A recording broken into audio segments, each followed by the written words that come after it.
Hi friends, good morning. This is Srikanth. Today I will explain about floor DAX function in Power BI desktop. See this here. This is floor DAX function syntax. Floor and add numbers and add significance. Okay. Let's check this DAX function in Power BI desktop. See this here. I'm already prepared some data. Okay. Next I'm click new column and type here floor. Okay, see this here. Once you read this, rounds a number down towards 0 to the nearest multiple of significance. Okay, and next I'm adding table 1 units comma 1 close parenthesis.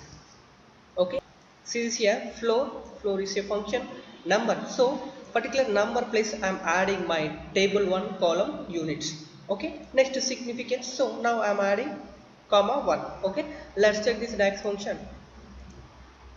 See this here, it's automatically showing 2 minus 6 and 1 0 minus 4. Okay, this is floor DAX function in Power BI desktop.